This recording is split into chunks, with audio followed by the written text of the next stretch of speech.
কলকারখানা আর পোড়া টায়ারের কালো ধোঁয়ায় দিন দিন ক্ষতিগ্রস্ত হচ্ছে কৃষিজমি, নষ্ট হচ্ছে ফসলের স্বাদ, যা সরাসরি প্রভাব ফেলছে উৎপাদনে।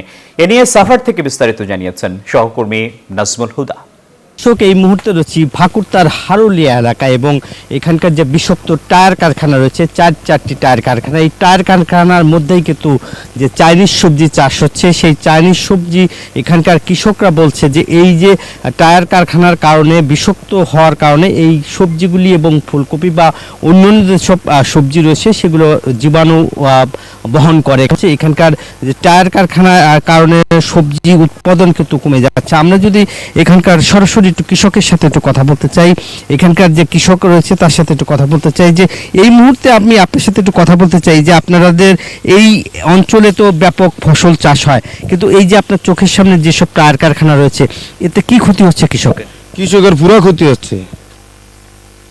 মনে করলেন এই যে ধোঁয়ায় কালার নষ্ট হয়ে যায়, শাক সবজি যে ডেবুই নেই ক্ষতি হয় আমাদের। ফসল তো আর ভালো হইতেছে না, ধুমে তো সারাদিন সকালবেলা এলে সারা ধুমেতে অন্ধকার হয়ে যায়।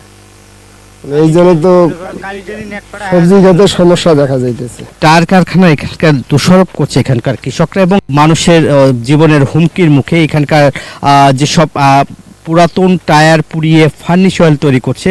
আশেপাশে যেসব কৃষকের ফসল জমি রয়েছে, প্রায় 1300 হেক্টর জমিকে এইভাবেই আসলে এই কারখানার ফসল নষ্ট হয়ে যাচ্ছে। টায়ার কারখানার কারণে এই সব সবজির ক্ষেত নষ্ট হচ্ছে এবং মাটির উর্বরতাও নষ্ট হচ্ছে, যার ফলে ফসল তারা উৎপাদন করে কিন্তু ভালো ফলন পাচ্ছে না এবং ফলন যদিও হয় তারপরেও বিষাক্ত কেমিক্যালের কারণে দূষিত হচ্ছে এখানকার সবজির ক্ষেত, যার ফলেই এখানকার কৃষকরা অভিযোগ করছে যে সবজির ক্ষেতটা পুরোটাই আসলে তাদের নষ্ট হয়ে যাচ্ছে। এই ছিল আমার কাছে